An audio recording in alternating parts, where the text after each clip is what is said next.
নাক ডাকার সমস্যার সঙ্গে আমরা অনেকেই পরিচিত, যা শিশুদের মাঝেও দেখা যেতে পারে। শিশু যদি নিয়মিত নাক ডাকে তবে এ বিষয়ে সচেতন হতে হবে।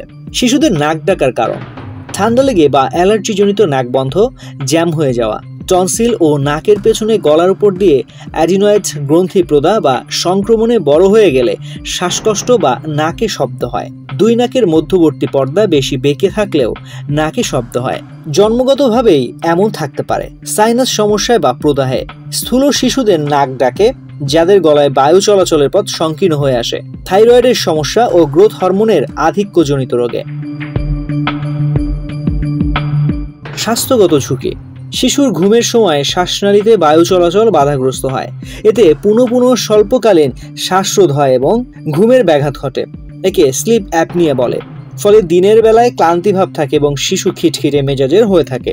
তীব্র মাথা ব্যথায় ভোগে। শিশু কোনো কাজে অথবা স্কুলে মনোসংযোগ করতে পারে না। ফলে শেখায় সমস্যা হয় এবং মেধা বিকাশ বাধাগ্রস্ত হয়।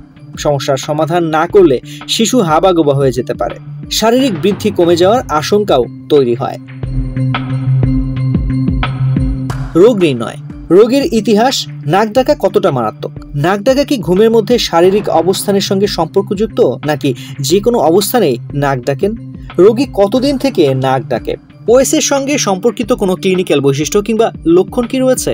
প্রতি রাতে নিয়মিত শ্বাস বন্ধ হয়ে যাওয়া, হরমোনজনিত সমস্যা অথবা অন্যান্য রোগ যেমন ডায়াবেটিস কিংবা হাইপোথাইরয়েডিজম। পরীক্ষা নিরীক্ষা: নাক কান গলা বিশেষজ্ঞ চিকিৎসক শিশুকে শারীরিকভাবে পরীক্ষা করে দেখবেন এবং প্রয়োজন হলে কিছু পরীক্ষা করাবেন, যেমন এক্স-রে, অ্যাডেনয়েড, নাকের ও কণ্ঠনালীর অ্যান্ডোস্কোপি, থাইরয়েড হরমোন পরীক্ষা, পলিসোনোগ্রাফি স্লিপ ল্যাবে রাতে ঘুমন্ত রোগীর শরীরের অক্সিজেনের পরিমাণ, ইসিজি, ইইজি, ইএমজি, ইওজি, শ্বাস প্রশ্বাসের ধরন ইত্যাদি মনিটর করা হয়।